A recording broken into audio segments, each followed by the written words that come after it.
যারা নতুন জালেম হিসেবে আবির্ভূত হয়েছে, ওই যে যাদেরকে বাংলাদেশের মানুষ গুপ্ত হিসাবে চিনে, আমরা দেখেছি কিভাবে তাদের লোকজন বিভিন্ন জায়গায় ভুয়া সিল ছাপাচ্ছে, কিভাবে আমরা বিভিন্নভাবে শুনতে পাচ্ছি যে তাদের পরিচিত যেগুলা প্রেস আছে সেখানে বলে তারা ব্যালট পেপার ছাপাচ্ছে, যেটি তারা পকেটে করে নিয়ে যাবে।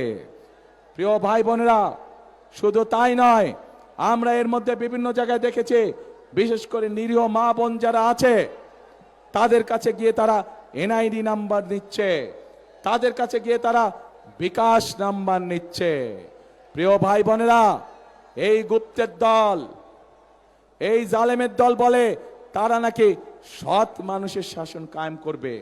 আরে ভাই, নির্বাচনের আগেই তো আপনারা জাল ব্যালট পেপার শুনলাম, খবরে দেখলাম ছাপাচ্ছেন।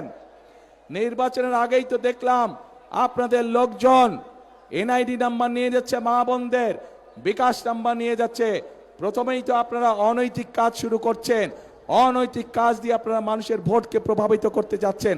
যাদের ভোটের শুরুটাই অনৈতিক কাজ, তারা কি করে সৎ মানুষের শাসন দিতে পারে?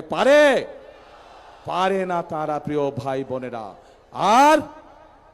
আর মা বোনদেরকে অপমান করার পরে তারা বলছে যে তারা এটা করে নাই, তাদের আইডি বলে হ্যাক হয়ে গিয়েছিল।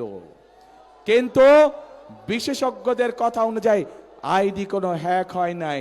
যখন তারা ধরা পড়ে গিয়েছে, বিভিন্ন রকম মিথ্যে কথা তারা বলা শুরু করেছে। প্রিয় ভাই বোনরা, যারা একটি অপরাধকে ঢাকার জন্য মিথ্যে কথা বলে, আর যাই হোক, তারা সৎ মানুষের শাসন দিতে পারে না। কাজে প্রিয় ভাই বোনেরা, এদের এই ষড়যন্ত্র সম্পর্কে আপনাদেরকে সজাগ থাকতে হবে। আজ এই মাঠে লক্ষ মানুষ যারা আছেন, আপনারা স্ব এলাকায় ফিরে গিয়ে আপনার এলাকার যে সকল ভাই বোন আছে, যারা ভোটার আছে, তাদেরও সকলকে সজাগ সতর্ক দৃষ্টি রাখতে বলবেন, যাতে করে 12 তারিখে আপনার অধিকার অন্য কেউ হাইজ্যাক করে নিয়ে যেতে না পারে।